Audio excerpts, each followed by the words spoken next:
سورہ التوبہ۔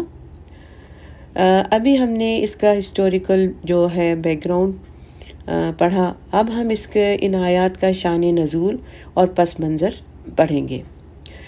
سورہ توبہ جو ہے 9 ہجری میں نازل ہوئی، یہ مدنی سورت ہے۔ اس میں 16 رکوع ہیں، 129 یعنی 129 آیات ہیں، 4078 کلمات ہیں۔ قرآن مجید کی 7 بڑی صورتوں میں سے ہے۔ ان کو سب طوال کہا جاتا ہے، طوال یعنی طول سے ہے۔ اس سے پہلے ہم نے سب سے بڑی صورت پڑھی تھی سورہ البقرہ، جو سورہ انفال غزوہ بدر کے بعد نازل ہوئی تھی، جو ہم اس سے پہلے پڑھ چکے ہیں، جو مسلمانوں اور کفار قریش کے درمیان پہلی جنگ تھی، اور اس میں جو مسلمانوں کے لشکر تھا وہ 313 تھا۔ جبکہ سورہ التوبہ غزوہ تبوک کے بعد نازل ہوئی، یعنی 9 ہجری، اور یہ غزوہ آخری جنگ تھی جس میں نبی صلی اللہ علیہ وسلم شامل ہوئے تھے۔ اس میں مسلمان لشکر کی تعداد 30,000 تھی۔ یہ دونوں صورتیں ساتھ ساتھ آ رہی ہیں، اور نزول کے اعتبار سے یہ جو صورت ہے سورۃ توبہ آخری صورت ہے، اور یہ بخاری کی روایت ہے کہ یہ مکمل صورت کے اعتبار سے صورت جو ہے یہ آخری صورت ہے۔ اور اس صورت کے کئی نام ہیں، لیکن سب سے زیادہ اور سب سے مشہور نام ہے التوبہ۔ توبہ کا لفظ اس میں 17 ٹائم آیا ہے، اور البقرہ میں اس کا جو ہے جو توبہ کا لفظ ہے 13 ٹائم آیا ہے، اور سورہ النساء میں 12 ٹائم آیا ہے، اور اس صورت میں 17 ٹائم آیا ہے۔ اور سب سے زیادہ قرآن مجید میں لفظ توبہ اس میں استعمال ہوا ہے، اور یعنی سورہ توبہ میں ہی پایا جاتا ہے۔ اچھا، اور اس میں مومنوں کی توبہ قبول ہونے کا واقعہ بھی ہے۔ اس کے علاوہ کفار، مشرکین، منافقین، مرتدین اور مختلف گروہ کا ذکر ہے۔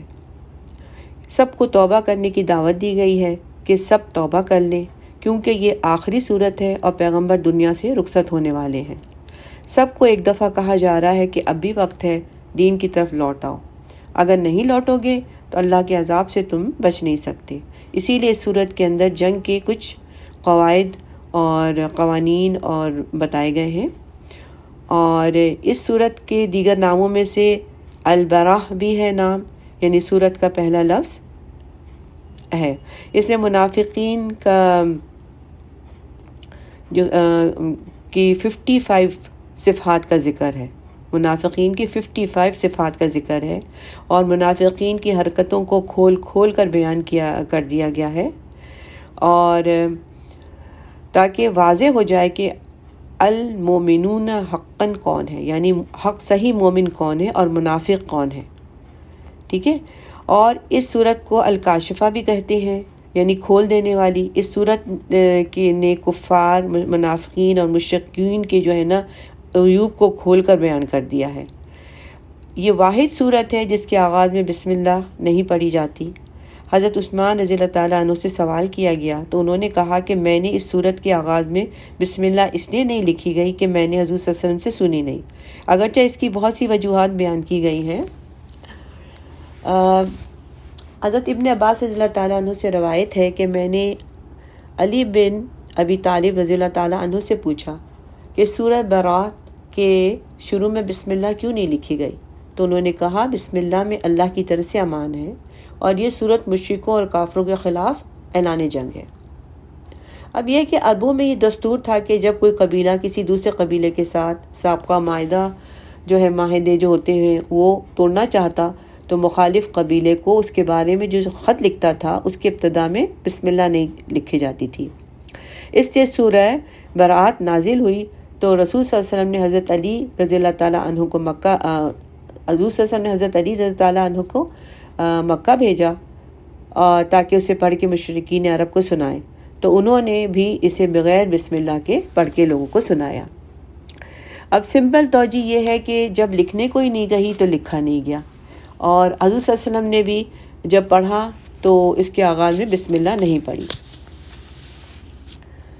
اچھا، اس سے پہلے ہم جو ہے صلح حدیبیہ کے بارے میں پڑھ چکے ہیں، اور صلح حدیبیہ کے بارے میں ہم نے مختصراً یہ پڑھا تھا کہ حدیبیہ جو ہے مکہ کے قریب ایک جگہ ہے، اور حضور صلی اللہ علیہ وسلم اور صحابہ کرام جو ہے عمرہ کی غرض سے نکلے تھے، اور حضور صلی اللہ علیہ وسلم نے 1400 صحابہ کرام کو ساتھ لیا تھا، ان کے ساتھ ہدی کے جانور بھی تھے، اور لیکن کفار نے انہیں مکہ جانے سے روک دیا اور ان کو عمرہ کرنے سے روک دیا تھا، اور وہ پھر حدیبیہ کے مقام پر ہی ٹھہر گئے۔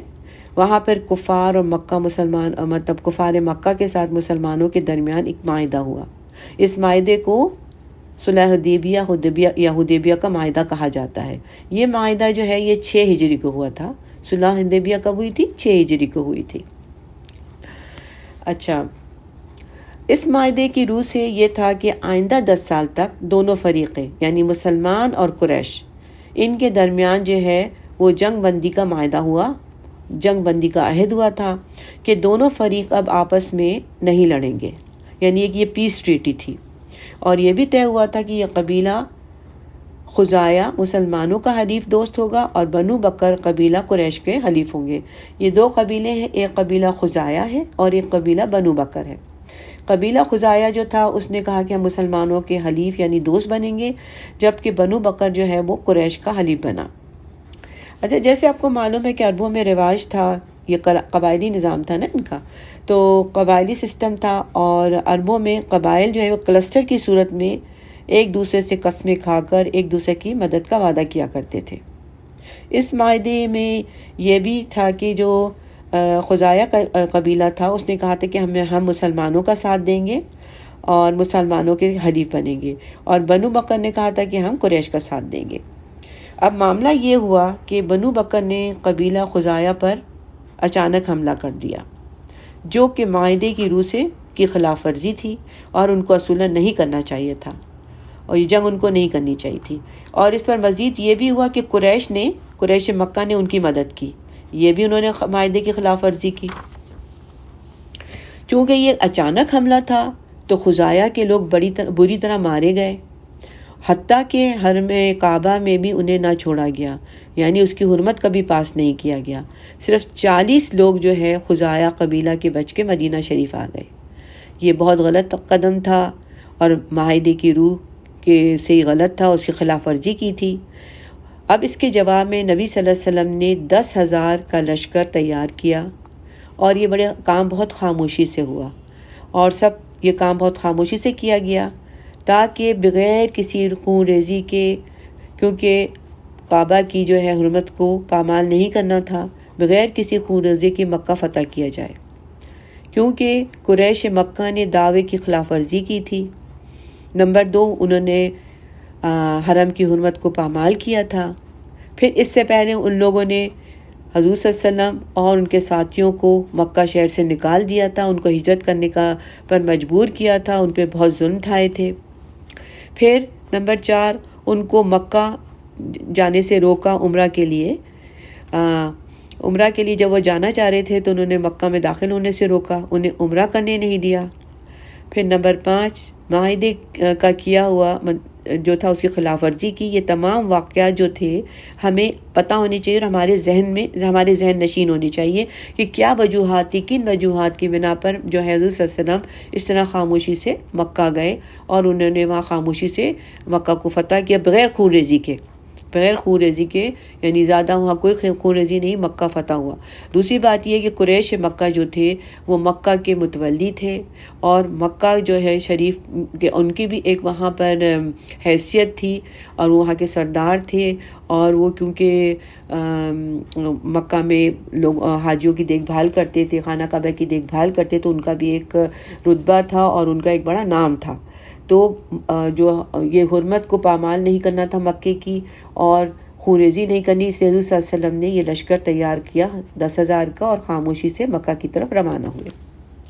اب یہاں پر ایک بہت امپورٹنٹ بات یہ ہے جو ہمیں ذہن نشین کرنی ہے، وہ یہ کہ اس صورت کی بعض آیات کو آج کل بھی اس کے اپنے کانٹیکس سے نکال کر مسلمانوں کے اگینسٹ استعمال کیا جاتا ہے، کہ دیکھو قرآن پاک میں لکھا ہے کہ مشرکین کو جہاں پاؤ ان کو قتل کر دو وغیرہ وغیرہ، ان کو مارو اور ان کو قتل کرو۔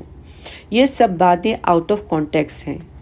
ہمیشہ ہمیں اس کا پس منظر یعنی بیک گراؤنڈ دیکھنا چاہیے اور یاد رکھنا چاہیے کہ یہ حکم کب اور کیوں دیا گیا اور کن حالات میں دیا گیا۔ یہ خاص کانٹیکس میں بات ہے، یہ جنرلائز بات نہیں ہے۔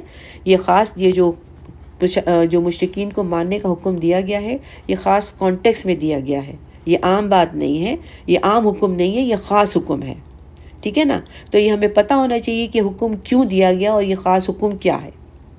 اب اسلام جو ہے نہ نفرت سکھاتا ہے نہ فتنہ برداشی سکھاتا ہے، بلکہ فتنوں کو ختم کرنے کے لیے جنگ کرنے کی اجازت دیتا ہے۔ اصل میں ہم جو مسلمان ہیں ہم کو خود ہی نہیں پتہ، ہمیں صحیح علم نہیں ہوتا تو ہم دوسروں کے پروپیگنڈے سے متاثر ہو جاتے ہیں اور ہمیں پتہ ہی نہیں چلتا کہ ہمیں کیا جواب، اگر کوئی ہم سے پوچھتا ہے تو ہمارے پاس جواب نہیں ہوتا، پھر ہم ان کے پروپیگنڈے سے مروب ہو جاتے ہیں، تو نعوذ باللہ۔ اب یہ ہے کہ حضور صلی اللہ علیہ وسلم نے یہ کیا کہ مکہ والوں کو کسی بھی خون ریزی کے بغیر، یعنی مکہ کو جو ہے اس کا کنٹرول اپنے پاس لے لیا۔ اب اس کی وجہ یہ تھی کہ اللہ کی طرف سے جزیرہ عرب کو اسلام اور مسلمانوں کا بنیادی مرکز قرار دے دیا گیا۔ مقصد یہ تھا کہ پورے جزیرہ عرب میں کوئی بھی غیر مسلم مستقل باشندے کی حیثیت سے نہ رہے، اور حضور صلی اللہ علیہ وسلم نے خواہش کا اظہار فرمایا تھا کہ جزیرہ عرب میں 2 دن باقی نہیں رہنے پائیں گے، یعنی جزیرہ عرب میں 2 دن نہیں رہ سکتے نا، رہے گا تو پھر اسلام رہے گا، کیونکہ جزیرہ عرب کو دارالاسلام بنانا تھا اور اس کو بتوں سے پاک کرنا تھا۔ لیکن اس مقصد کو حاصل کرنے کے لیے تجریح کا طریقہ اختیار کیا گیا۔ پہلا ہدف یہ مقرر کیا گیا کہ جزیرہ عرب کو بتوں سے خالی کرایا جائے۔ چنانچہ جو بچے کچھ بت پرست عرب میں رہ گئے تھے اور جنہوں نے 20 سال سے زیادہ مدت تک مسلمانوں کو پر وحشیانہ مظالم کیے تھے اور مسلمانوں کو وحشیانہ مظالم کا نشانہ بنایا تھا، ان کو اس صورت کے شروع میں مختلف مدتوں کی مہلت دی گئی کہ جس میں اگر وہ اسلام قبول نہ کریں تو انہیں جزیرہ عرب چھوڑنے ورنہ جنگ کا سامنا کرنے کے احکامات دیے گئے ہیں، اور مسجد حرام کو بت پرستی کی ہر نشانی سے پاک کرنے کا اعلان کیا گیا۔ اس ہدف کے پورا ہونے کے بعد جزیرہ عرب کی مکمل صفائی کا دوسرا مرحلہ یہ تھا کہ یہود اور نصارہ کو وہاں سے نکالا جائے، مطلب یہ تھا۔ اب یہ ہے کہ جیسے آپ کو معلوم ہے کہ مکہ کی جو ہے پوزیشن ایک سینٹرل پوزیشن تھی، جس کے ہاتھ میں مکہ کا کنٹرول آ جائے وہی حاکم کے طور پہ پورے عرب میں ہوتا تھا۔ نبی صلی اللہ علیہ وسلم نے قریش کے معاہدے کی خلاف ورزی کے بعد یہ قدم اٹھایا۔ خاموشی سے آپ تشریف لے گئے کہ مکہ میں کسی قسم کی کوئی خون ریزی نہ ہو، اور اللہ نے انہیں کامیابی دی اور حرم کا تقدس بھی قائم رہا۔ اب جو صلح حدیبیہ ہے وہ 6 ہجری میں ہوئی، ٹھیک ہے، اور رمضان 8 ہجری میں مکہ فتح ہوا، اور جنگ تبوک ہے وہ 9 ہجری میں ہوئی۔